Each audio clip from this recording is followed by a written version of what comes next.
आदरणीय राष्ट्रपति जी, आदरणीय उपराष्ट्रपति जी, आदरणीय स्पीकर महोदय, मंच पर विराजमान सभी वरिष्ठ महानुभाव और सदन में उपस्थित संविधान के प्रति समर्पित सभी भाइयों और बहनों, आज का दिवस बाबा साहब आम्बेडकर, डॉक्टर राजेंद्र प्रसाद जैसे दूरंदेशी महानुभावों को नमन करने का है। आज का दिवस इस सदन को प्रणाम करने का है, क्योंकि इसी पवित्र जगह पर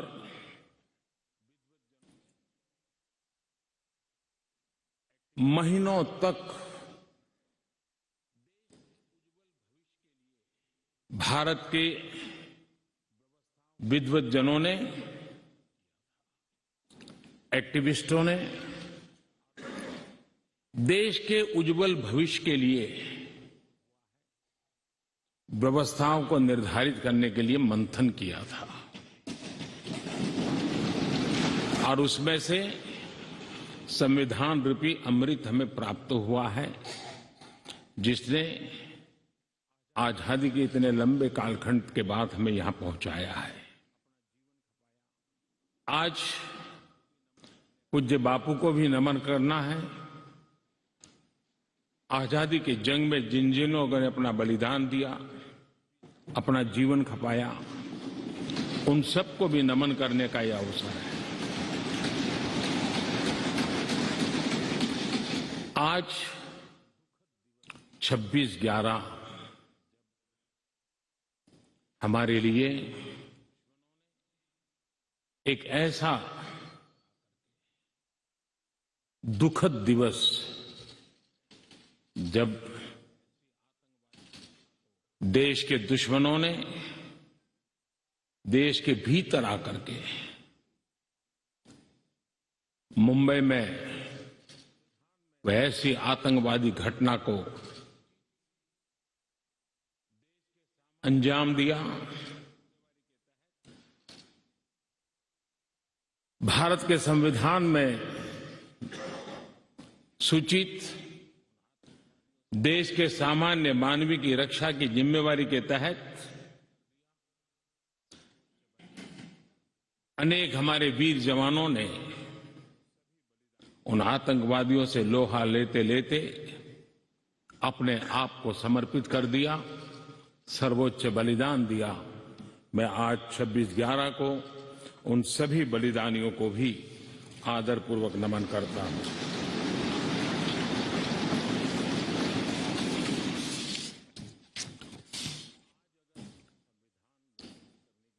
आदरणीय महानुभाव, कभी हम सोचें कि आज अगर हमें संविधान निर्माण करने की नौबत होती तो क्या होता। आजादी के आंदोलन की छाया, देशभक्ति का ज्वार, भारत विभाजन की विभीषिका, इन सब के बावजूद भी देश हित सुप्रीम हरेक के हृदय में यही एक मंत्र था। विविधताओं से भरा हुआ देश, अनेक भाषाएं, अनेक बोलियां, अनेक पंथ, अनेक राजे रजवाड़े, इन सब के बावजूद भी संविधान के माध्यम से पूरे देश को एक बंधन में बांध करके आगे बढ़ाने की योजना बनाना, आज के संदर्भ में देखें तो पता नहीं संविधान का एक पेज भी हम पूरा कर पाते क्योंकि नेशन फर्स्ट कालक्रम से राजनीति ने उस पर इतना प्रभाव पैदा कर दिया है कि देश हित भी कभी कभी पीछे छूट जाता है। ये उन महानुभावों को प्रणाम इसलिए करना चाहूंगा क्योंकि उनके भी अपने विचार होंगे, उनके विचारों की भी धारा होगी, उस धारा में धार भी होगी, लेकिन फिर भी राष्ट्रहित सुप्रीम होने के नाते सबने मिल बैठ करके एक संविधान दिया।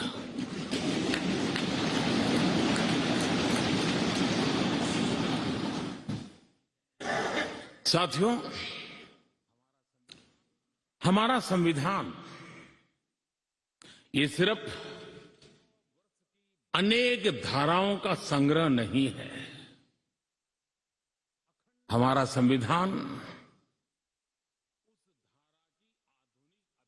सहस्त्रों वर्ष की भारत की महान परंपरा,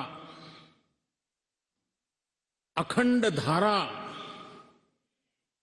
उस धारा की आधुनिक अभिव्यक्ति है।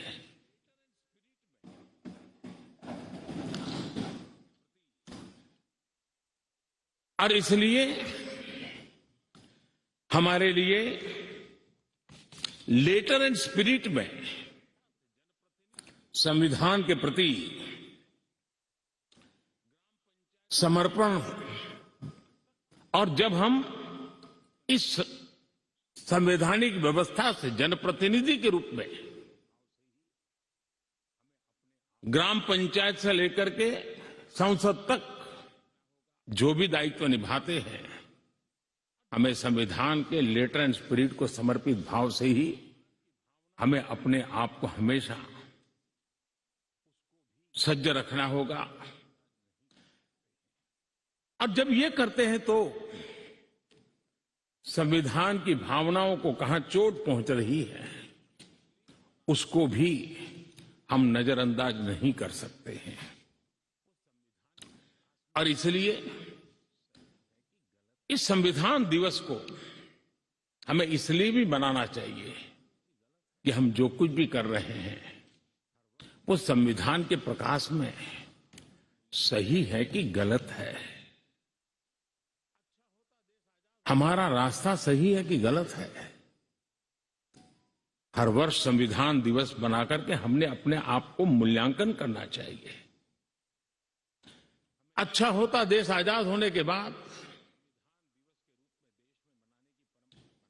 26 जनवरी प्रजासत्ताक पर्व की शुरुआत होने के बाद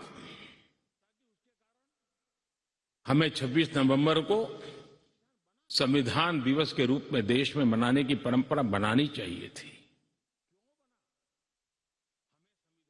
ताकि उसके कारण हमारी पीढ़ी दर पीढ़ी संविधान बना कैसे, कौन लोग थे इसको बनाते थे, किस परिस्थितियों में बना, क्यों बना, हमें संविधान कहां ले जाता है, कैसे ले जाता है, किसके लिए ले जाता है, इन सारी बातों की हर वर्ष अगर चर्चा होती है तो संविधान जिसको दुनिया ने एक जीवंत इकाई के रूप में माना है, एक सामाजिक दस्तावेज के रूप में माना है, विविधता भरे देश के लिए ये एक बहुत बड़ी ताकत के रूप में पीढ़ी दर पीढ़ी अवसर के रूप में काम आता। लेकिन कुछ लोग इसे चूक गए। लेकिन जब बाबा साहब आंबेडकर के 125वीं जयंती थी, हम सबको लगा कि इससे बड़ा पवित्र अवसर क्या हो सकता है कि बाबा साहब आंबेडकर ने इस देश को जो बहुत बड़ा नजराना दिया है उसको हम हमेशा हमेशा के लिए स्मृति ग्रंथ के रूप में याद करते रहें। और इसी में से, और मुझे याद है जब सदन में इस विषय पर मैं बोल रहा था 2015 में बाबा साहब आंबेडकर की 150वीं जयंती के निमित्त इस काम की घोषणा करते समय, तब भी विरोध आज नहीं हो रहा है, उस दिन भी हुआ था कि 26 नवंबर कहां से ले आए, क्यों कर रहे हो, क्या जरूरत थी। बाबा साहब आम्बेडकर का नाम हो और आपके मन में ये भाव उठे, ये देश अब सुनने के लिए तैयार नहीं है।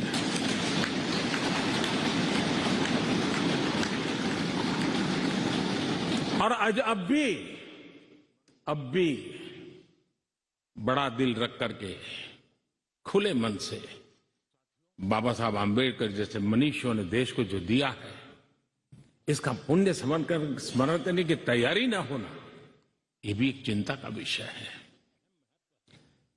साथियों, भारत एक संवैधानिक लोकतांत्रिक परंपरा है। राजनीतिक दलों का अपना एक अहम महत्व है और राजनीतिक दल भी हमारी संविधान की भावनाओं को जन जन तक पहुंचाने का एक प्रमुख माध्यम है। लेकिन संविधान की भावना को भी चोट पहुंची है। संविधान के एक एक धारा को भी चोट पहुंची है जब राजनीतिक दल अपने आप में अपना लोकतांत्रिक कैरेक्टर खो देते हैं। जो दल स्वयं लोकतांत्रिक कैरेक्टर खो चुके हो, वो लोकतंत्र की रक्षा कैसे कर सकते हैं?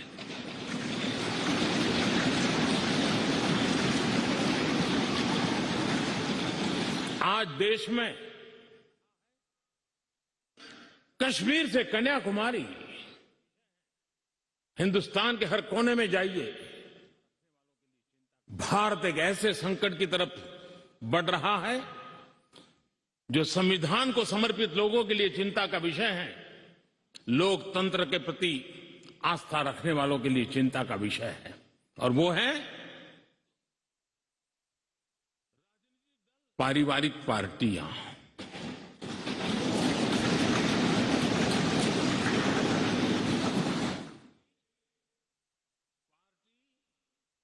राजनीतिक दल, party for the family, party by the family,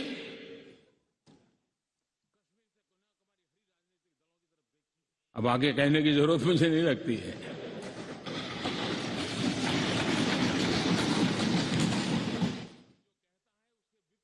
Kashmir से कन्याकुमारी हरी राजनीतिक दलों की तरफ देखिए, ये लोकतंत्र की भावना के खिलाफ है। संविधान हमें जो कहता है उसके विपरीत है। और जब मैं ये कहता हूं कि पारिवारिक पार्टियां, इसका मतलब मैं ये नहीं करता हूं कि एक परिवार में से एक से अधिक लोग राजनीति में ना आए।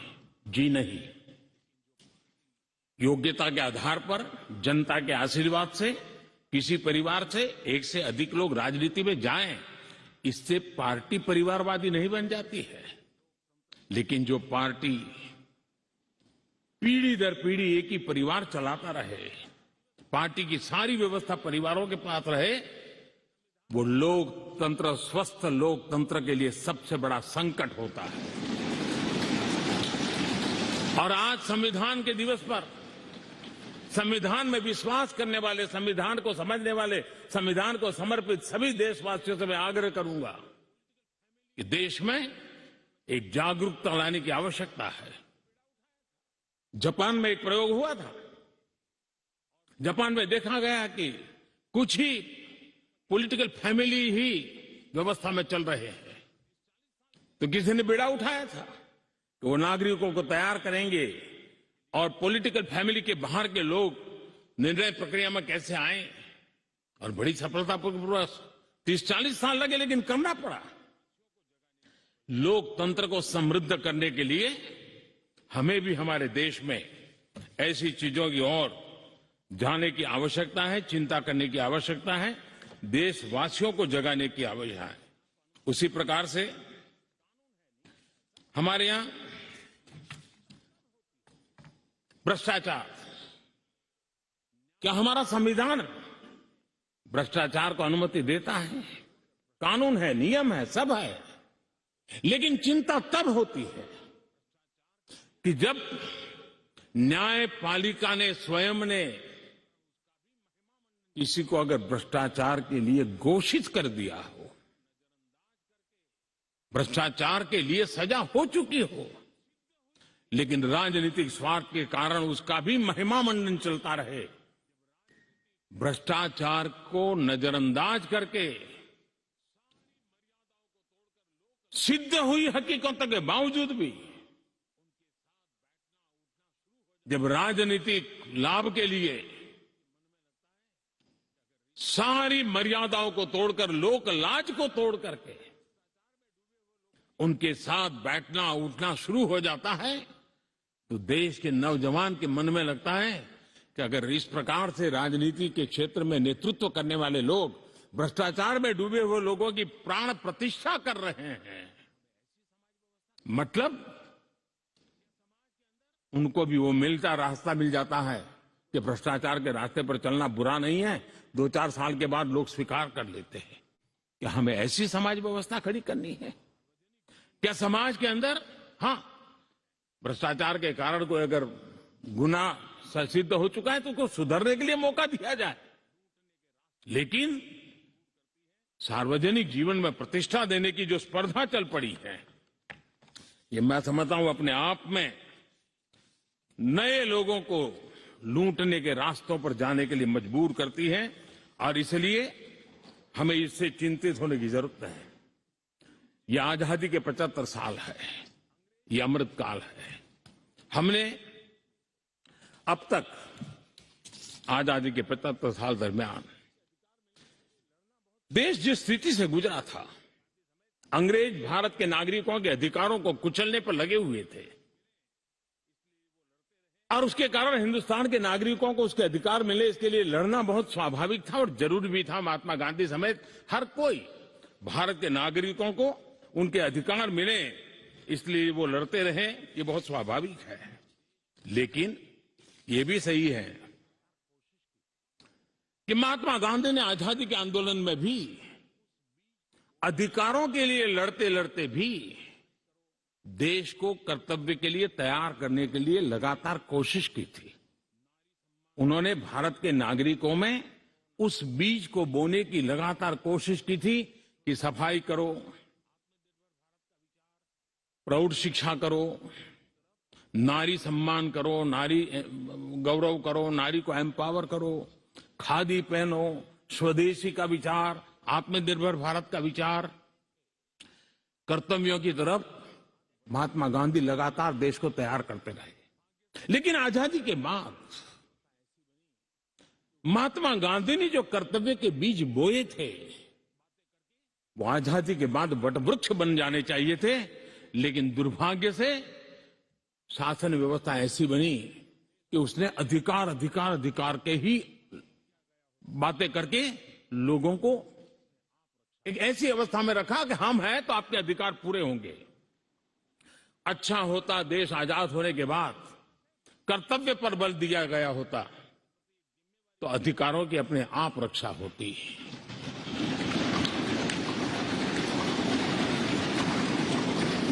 कर्तव्य से दायित्व का बोध होता है, कर्तव्य से समाज के प्रति एक जिम्मेवारी का बोध होता है।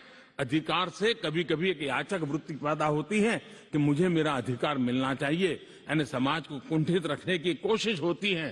कर्तव्य के भाव से सामान्य मानवी के जीवन में एक भाव होता है कि ये मेरा दायित्व है, मुझे इसको निभाना है, मुझे करना है, और जब मैं कर्तव्य का पालन करता हूं तो अपने आप किसी के अधिकार की रक्षा हो जाती है, किसी के अधिकार का सम्मान हो जाता है, किसी के अधिकार का गौरव हो जाता है, और उसके कारण कर्तव्य भी बनते हैं और अधिकार भी चलते हैं और स्वस्थ समाज की रचना होती है। आजादी के अमृत महोत्सव में हमारे लिए बहुत आवश्यक है कि हम कर्तव्यों के माध्यम से अधिकारों की रक्षा करने के रास्ते पर चल पड़े। कर्तव्य का वो पथ है जिसमें अधिकार की गारंटी है, कर्तव्य का वो पथ है जो अधिकार सम्मान के साथ दूसरे को सुपुर्द करता है, उसके हक को दे देता है। और इसलिए आज जब हम संविधान के दिवस को मना रहे हैं, तब हमारे भीतर भी यही भाव निरंतर जगता रहे कि हम कर्तव्य पथ पर चलते रहें, कर्तव्य को जितनी अधिक मात्रा में निष्ठा और तपस्या के साथ हम मनाएंगे, हर किसी के अधिकारों की रक्षा होगी। और आजादी के दीवानों ने जिन सपनों को लेकर के भारत को बनाया था, उन सपनों को पूरा करने का सौभाग्य आज हम लोगों को मिला है। हम लोगों ने मिलकर के उन सपनों को पूरा करने में कोई कसर नहीं छोड़नी चाहिए। मैं फिर एक बार स्पीकर महोदय का इस महत्वपूर्ण अवसर के लिए बहुत बहुत बधाई देता हूं, अभिनंदन करता हूं कि उन्होंने इस कार्यक्रम की रचना की। ये कार्यक्रम किसी सरकार का नहीं था, ये कार्यक्रम किसी राजनीतिक दल का नहीं था, ये कार्यक्रम किसी प्रधानमंत्री ने आयोजित नहीं किया गया था। ये सदन का गौरव होते हैं स्पीकर, सदन का ये स्थान गौरवपूर्ण होता है। स्पीकर की एक गरिमा होती है, बाबा साहब आंबेडकर की गरिमा होती है, संविधान की अपनी एक गरिमा होती है। हम सब उन महान पुरुषों को प्रार्थना करें कि वो हमें शिक्षा दें, ताकि हम हमेशा स्पीकर पद की गरिमा बनाए रखें, बाबा साहब आंबेडकर का गौरव बनाए रखे और संविधान का गौरव बनाए रखे। इसी की अपेक्षा के साथ आप सबका बहुत बहुत धन्यवाद।